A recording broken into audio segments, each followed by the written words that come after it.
Redler, before we get that, you got to read the disclosure. Read the disclosure before we do a quick midday call. Everyone's been asking me to do a midday call. It's been a choppy day to update what's happening. I'm actually going to tweet out this link, so I want to see it and make sure it's live before I get going.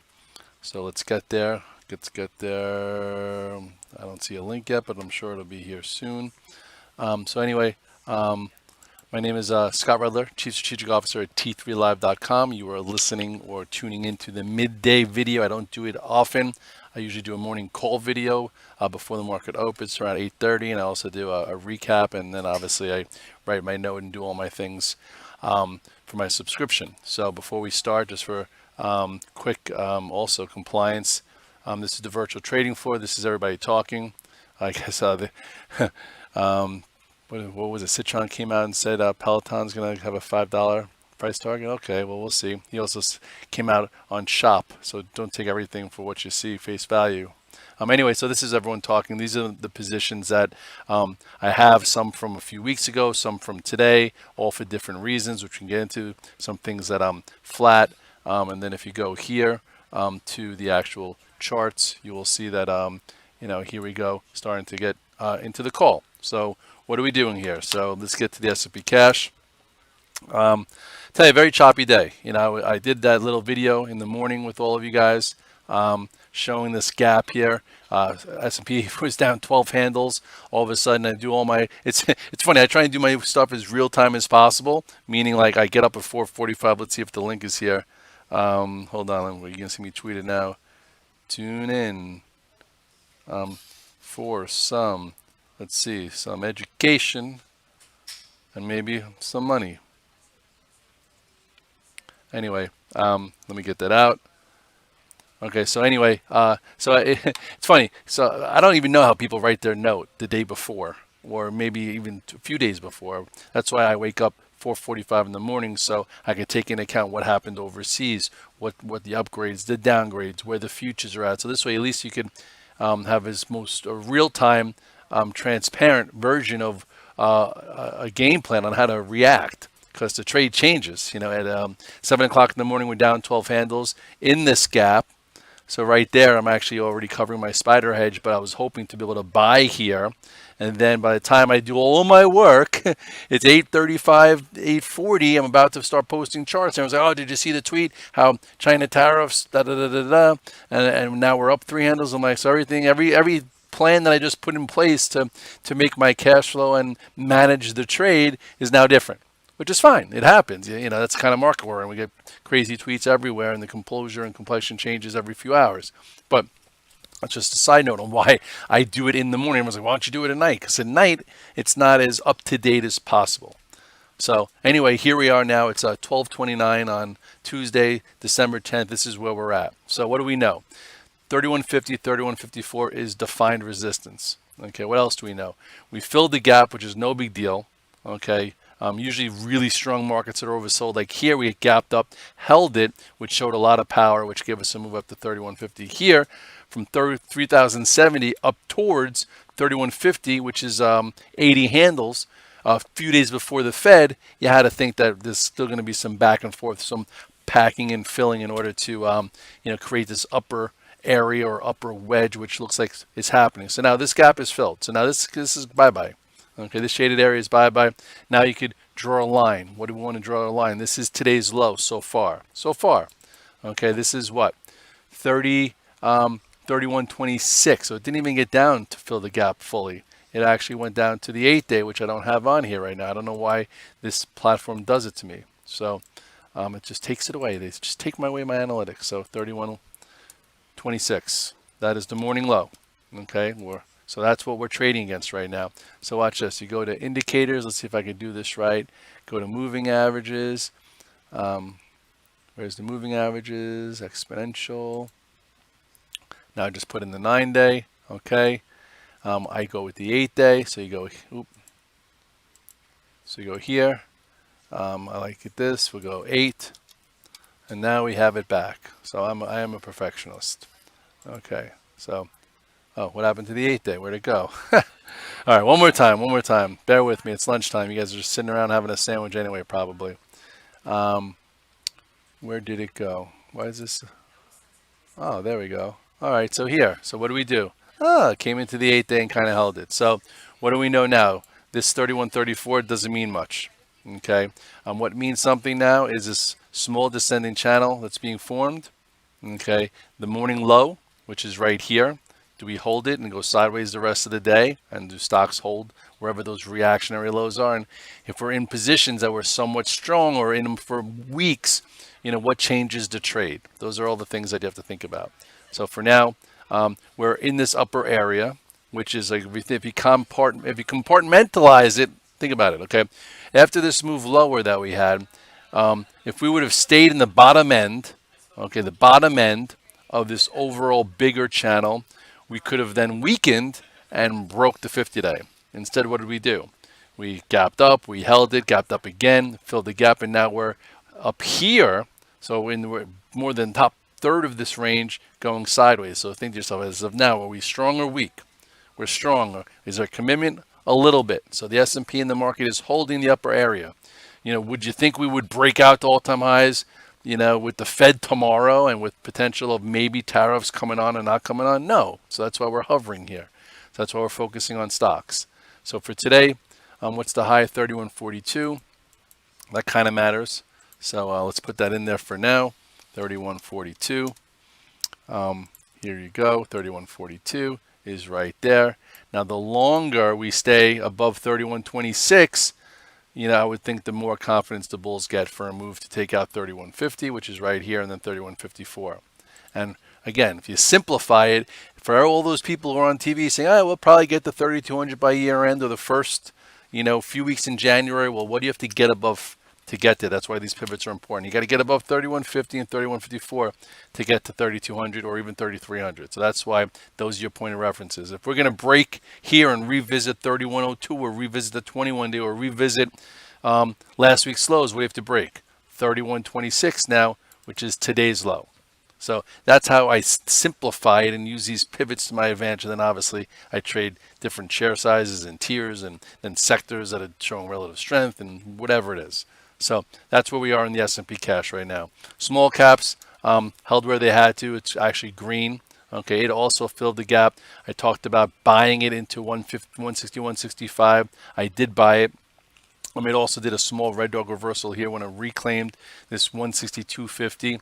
So now what's important? This chart changes a little bit midday. Why does it change midday? Because we have new points of reference. That means something. So let's get rid of this. Okay, so what means something now? Okay, today's low. So I am long the IWM. I wasn't long it on Friday, and I wasn't long it yesterday. I'm long it today, and my stop could easily be, not easily, but it could be 161.94. Is that the low there? No, the low must have been lower than that. Oh, it's all went to 161.94. Okay, so 161.94 is my low. That means the trade changes if it breaks it.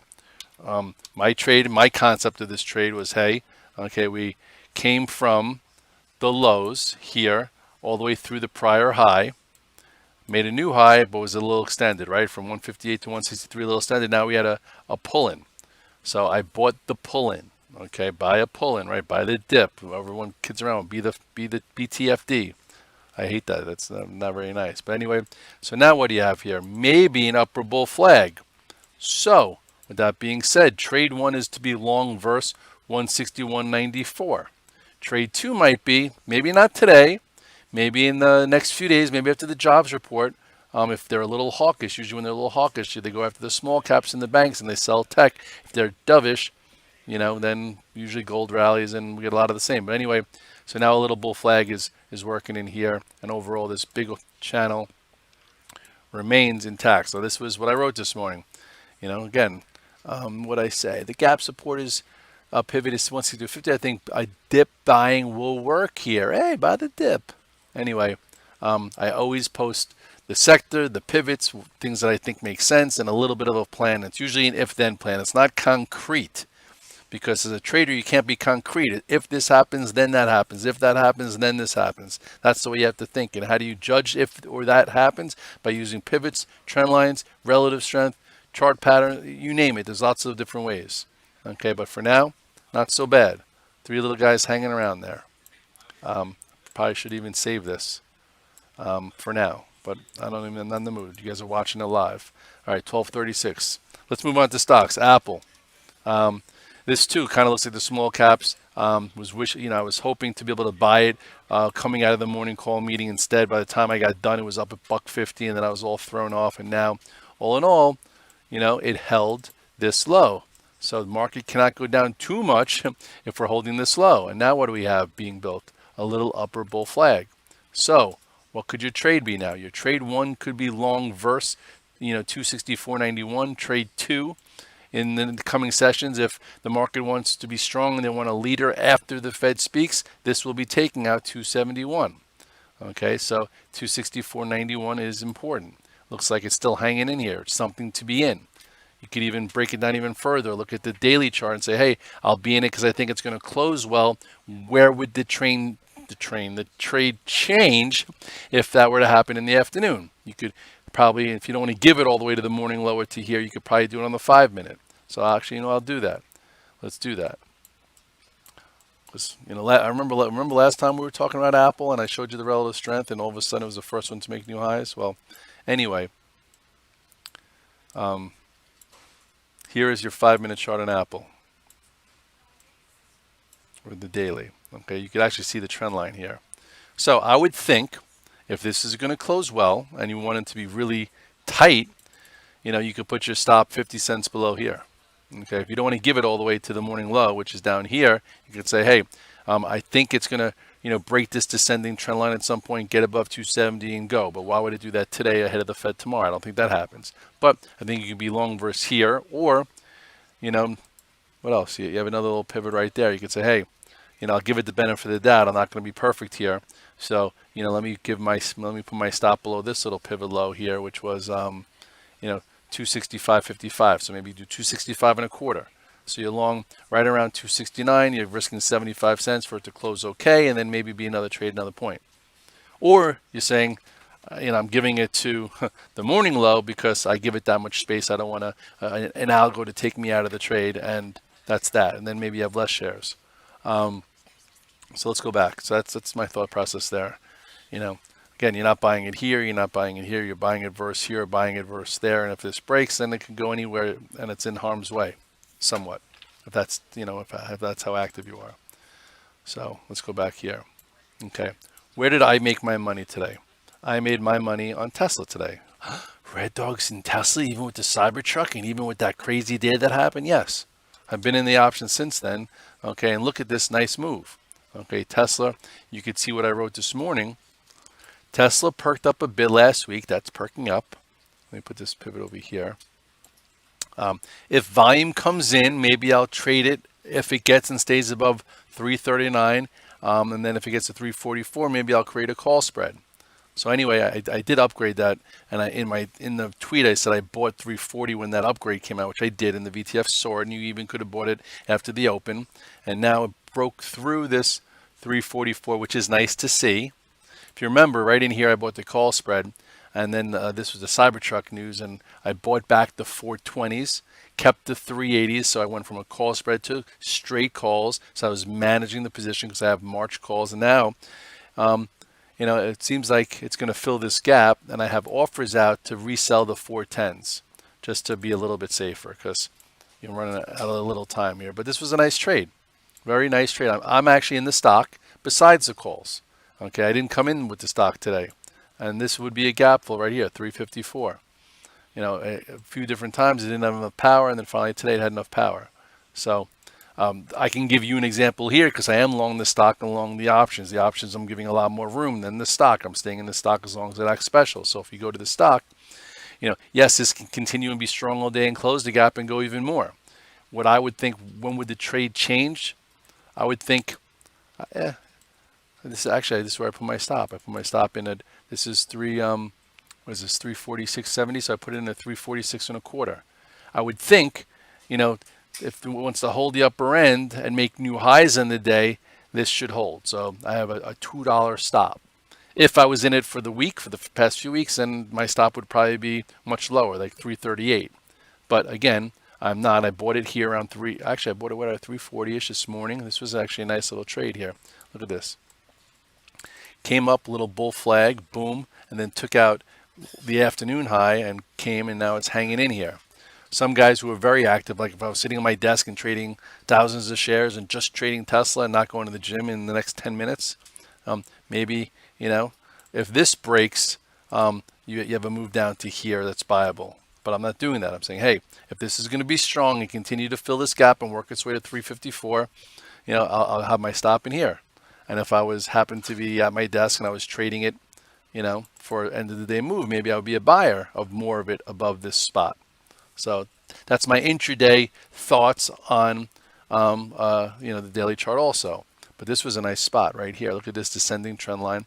Came up, hung in here, and then went, held above it, and that made me some nice money. And I'm still in the options. And I guess if it goes a little bit more, all of a sudden the VTF will see me sell the 410s. I think I have offers out for like 13, 14, 15-ish. And I bought the other calls for 320. So it's, I won't make 300% of the calls. I'll make a double, if it's sitting in it and trading it. But by having the call spread, it's kept me very engaged in the stock that is trading well. And look at it. It's back above the 8-day, back above the 21-day, regrouped after that whole, whatever you want to call it, the Cybertruck scenario. And believe it or not, Red Dog's getting a Cybertruck. We'll see. If it's on time, my Wrangler is done right around the time of Cybertruck. I got the, the reservation, and maybe I'll get it just for fun. Why not? Okay, what didn't make me money today, or what's down? Okay, so the wellness names all had a really nice move yesterday. Okay, they had a quick push in the morning, and it just wasn't enough, and they came in. So what do? Do we sell it and say we're done with this trade? First of all, I'm in a lot of the other names for actually the January effect, and I wasn't expecting yesterday to happen. It just made me extra money, so I was able to buy a little bit more, sell some strength to have some room. So now, look at CGC. Okay, not the end of the world, that it's up down like this. I would say, I would hope that it really doesn't give back much more than this. Okay, if it's going to be special and make it easy to hold, okay. If all of a sudden it comes in a lot more than this and gives back this entire exciting day, I would doubt the validity of this. So as long as it holds, where are we now? Oh, it's getting close to the morning low. If it breaks it, it's going to be annoying. Like here, like look, you had a nice exciting day, held half of it, did inside, and went. I was hoping you hold here, go inside, and continue. But we'll see. ACB, what's that doing? That's hanging around. Again, there was no news here. This is where the actual, there's still a lot of sellers. It's still only December 10th, and people could take losses, and there's a little pressure. So whatever it is, I was buying in here. I did sell some, and I'll stay with it, and hopefully this line holds. We'll see. What's Crone doing? Hanging around. It didn't go much yesterday. It's still in this candle. Hopefully that continues. But again, you have to know what you can handle. I'm planning on being in this trade until mid-January. So one way or another, I'm in this trade till mid-January. And some days will be better than others. And some days, if it's extreme, I'll buy a dip and then I'll sell a bounce. And some days, if it goes, I'll get a little lighter so I could buy a dip. That's what we did yesterday. This work did a whole lot of nothing. Hanging in here still. I'm still in it. Didn't stop me out. At some point, maybe it gets above this and gives you a move. What's Peloton doing on the Citron news? All right. Is what it is. If I was long, which I wasn't, because it went from here to there, I would have sold it when it broke this spot. And now, if it gets closer to here, maybe I'll look to buy it. But then, if 30.50 were to break, which was this pivot, then I guess they have some power for now. But I do remember lots of Citron shorts for the day it goes down, and then all of a sudden the real money that's behind it says, I don't care what Citron says. And if you're a trader and you're shorting it just because of what Citron says, you have to be careful. I know they did it with Shop. They did it with a lot of names that just didn't wind up working out. They've had a few that worked out too. So anyway, we'll see. At this point, it's in a little bit of no man's land below yesterday's low, but above where it just was earlier last week. So this will be the next spot to look at. What else? Facebook, I'm not in. I guess if Facebook were to break this spot, maybe some people would short it. For me, I'm just avoiding it. It's a little sloppy. Amazon's been very weak. I'm avoiding it. Looks like if all of a sudden this were to break here, it could break 1740 and definitely be in a little bit of trouble down to at least 1722 or lower. If you had to be short one of these, it's below the moving averages. Every bounce has been sold, and it probably could go even lower. We'll see. Wow, that's the level. Break 1740, and the market wants to get a little pressure this morning. That's something to sell. Google still hanging around, held 1330. Some guys bought the dip this morning. If that was you, congratulations. It's still one of the better in breed names. Still protecting this little gap here too. Going sideways. That's what I said this morning. Google made an all-time high at clearing blah, blah, blah, blah, blah, blah. And then that's where this didn't update from this morning. All right. So in conclusion, it's 1246. I don't feel like going through every single name. It's let's say Tuesday. Little choppy. The morning weakness to give you the good trade from negative to positive turned into a big push higher, and then actually it faded lower, and then it gave you the chance, but it was a little bit harder. At this point, we're still in the top third of the range, like I just showed you with the S&P from 3150 down to 3070. We're holding 3126. That's the spot. As long as 3126 holds, you can't get too bearish. That might be the pivot to use tomorrow. As long as this stays below this, we can't go to 3175 or 3200. So we'll see how long do we stay here. And tomorrow we'll probably make it. We'll get some kind of resolution here. Keep it light. I'm not in a lot of market stocks. I'm in all these like kind of one-off,